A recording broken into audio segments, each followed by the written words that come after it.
Hello student, welcome back to my new video. इस वीडियो में मैं आप सबको वर्गमूल निकालना यानी कि स्क्वायर रूट निकालना बताऊंगा, जो कि आपके लिए काफी महत्वपूर्ण होने वाला है। देखिए, सबसे पहले वर्गमूल निकालने की विधि। वर्गमूल निकालने की दो विधि होती है। कौन कौन? पहला होता है आपका गुणनखंड विधि और दूसरा होता है आपका भाग विधि। तो इस वीडियो में मैं आप सबको गुणनखंड विधि से कराने वाला हूं और अगले वीडियो में मैं आप सबको भाग विधि से कराऊंगा। तो आइए हम लोग वीडियो को स्टार्ट कर लेते हैं। देखिए, सबसे पहले नंबर आपका ये क्वेश्चन दिया गया है 144। ठीक है ना? तो 144 को आप लोग अलग ऐसे क्या करेंगे, इसका गुणनखंड निकालेंगे। ठीक है ना? तो आइए हम लोग निकाल लेते हैं। सबसे पहले क्या करेंगे, यहाँ पे एक है, दो से करेंगे तो 2 सत्ते 14, 2 दूना 4, फिर 2 से भाग देंगे तो ये आपका हो जाएगा 36।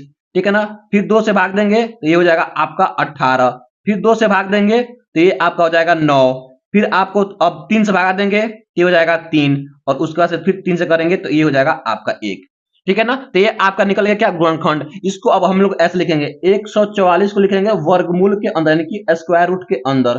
ठीक है ना? और बराबर करेंगे, क्या है, 2 गुणे 2 गुणे 2 गुणे 2। देखिए, 1 2 3 4 2 है, और आपका 3 ठो आपका क्या है, 2 ठो आपका 3 है। ये हो गया। अब देखिए, हम क्या जब वर्गमूल निकालेंगे ना, तो वर्गमूल निकालने का नियम क्या होता है कि दो दो का लगाते हैं जोड़ा। तो यहाँ पे 2 का लगाएंगे जोड़ा, यहाँ भी 2 का, नहीं पेयर बनाएंगे, यहाँ भी 2 का, और इसको दोनों 2 को मिलाकर एक 2 बन जाएगा। तो 2 लिख देंगे और यहाँ पे गुणा के रूप में, फिर इन दोनों का एक 2 लिख देंगे फिर गुणा के रूप में, और इन दोनों का 3 1 लिख देंगे यहाँ पे। ठीक है ना? अब इसको क्या कर लेंगे, गुणा कर लेंगे। तो 2 दूना 4 और 4 तिहाई आपका 12। तो ये 12 ही आपका क्या हो जाएगा, आंसर हो जाएगा। यानी 144 का वर्गमूल आपका कितना हो गया, 12 हो गया। ठीक है ना? वैसे ही आप लोग निकालना है यहाँ पे 256 का। ठीक, क्या करेंगे आप लोग, 256 का सबसे पहले आप लोग निकालेंगे गुणनखंड। तो यहाँ करेंगे हम लोग 256, 2 से यहाँ पे 1 जाएगा, 2 दूना 4 और 2 अट्ठे 16। फिर हम लोग क्या करेंगे, 2 से करेंगे तो ये आपका हो जाएगा 2 छक्के 12 और 2 चौको 8।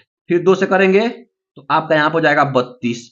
ठीक है ना? फिर 2 से करेंगे तो आपका हो जाएगा क्या, 16। फिर 2 से करेंगे तो आपका हो जाएगा 8।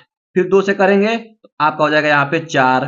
फिर 2 से करेंगे तो यहाँ पे 2। फिर 2 से करेंगे तो यहाँ पे आपका 1 हो जाएगा। ठीक है ना? तो ये आपका क्या हो गया, अभाज्य गुणनखंड। तो यहाँ पे लिख देंगे क्या, अंडर रूट के अंदर लिखेंगे आप लोग यहाँ पे हल, और अंडर रूट के अंदर क्या आ जाएगा आपका 256। ठीक है ना? तो आप लोग यहाँ पे अंडर रूट के अंदर लिख लेंगे क्या, 256 लिख लेंगे, और इक्वल टू देके यहाँ नीचे लिखिए क्योंकि यहाँ पे जगह नहीं है। जो ये आया है 2 गुणे 2 गुणे 2 गुणे 2 गुणे 2 गुणे 2 गुणे 2 गुणे 2, 1 2 3 4 5 6 7 8 आया है 8 बार। तो लगाएंगे जोड़ा, दो दो का लगाएंगे जोड़ा, दो दो का। ठीक है ना? अब क्या करेंगे, देखिएगा यहाँ पे दो दो का यहाँ निकलेंगे, 2 हो जाएगा।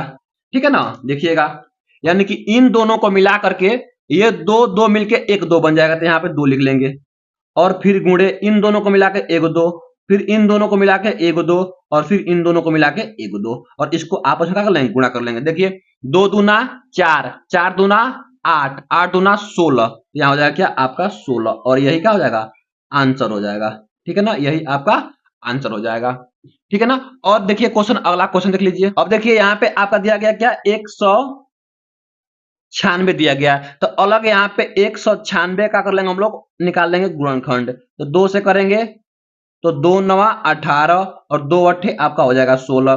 फिर 2 से करेंगे तो यहाँ पे आ जाएगा 2 चौको 8 और 2 नवा 18। अब देखिए, ना 2 से कटेगा, ना 3 से कटेगा, ना 5 से कटेगा, एक बार 7 से कटेगा। तो 7 से करेंगे तो 7 बार में, और फिर 7 से करेंगे तो आपका एक बार में। तो लिखेंगे 196 को अंडर रूट के अंदर और इक्वल टू कर देंगे, क्या हो जाएगा, देखिए 2 गुणे 2 गुणे 7 गुणे 7, और लगा लेंगे जोड़ा, दो दो का लग जाएगा जोड़ा। तो यहां से 2 निकलेगा आपका, और यहां से आपका 7 निकलेगा। तो कितना हो जाएगा, 2 सत्ते आपका 14, और यही क्या हो जाएगा आपका आंसर। यानी कि 196 का आपका कितना आएगा, 14 हो जाएगा। यानी 196 का वर्गमूल कितना है, 14 है। अब देखिए यहाँ पे हम लोग निकालेंगे 400 का, कितना निकालेंगे हम लोग, 400 का। तो सबसे पहले आप लोग यहीं पे 400 का क्या कर लेंगे, गुणनखंड कर लेंगे। तो 2 से करेंगे तो आपका ये 200 आएगा, फिर 2 से करेंगे तो आपका ये 100 आएगा, फिर 2 से करेंगे तो आपका ये 50 आएगा, फिर 2 से करेंगे तो आपका ये यहाँ पे 25 आएगा। फिर अब 5 से करेंगे तो यहाँ पे 5 आएगा। फिर 5 से भाग देंगे तो आपका यहाँ पे 1 आएगा। ठीक है ना। तो यहाँ लिख लेंगे क्या, हल लिखेंगे और 400 को कर लेंगे अंडर रूट के अंदर। क्या करेंगे, 400 को अंडर रूट के अंदर कर लेंगे। अब क्या करेंगे, इसको लिख लेंगे तो 2 गुणे 2 गुणे 2 गुणे 2 गुणे 5 गुणे 5। ठीक है ना। अब लगाएंगे पेयर, दो दो का पेयर लगा लेंगे, जोड़ा। देखिए यहाँ से इन दोनों से 1 2 और इन दोनों से 1 2 और इन पांचों से 1 5। तो क्या हो जाएगा, देखिए 2 दूना 4 5 आपका 20। और यही क्या हो जाएगा आपका आंसर, यानी कि 400 का आपका कितना आ गया, 20 होता है वर्गमूल। 400 का वर्गमूल 20 होता है। आई होप, मैं आशा करता हूं कि आप लोग ऐसे निकालेंगे। अगर वीडियो अच्छा लगा है तो वीडियो को लाइक कर दीजिए और आप लोग चैनल पे नए हैं तो चैनल को सब्सक्राइब कर लीजिए ताकि ऐसा वीडियो आप लोगों को हमेशा मिलता रहे। मिलते हैं अगले वीडियो में, तब तक के लिए थैंक यू।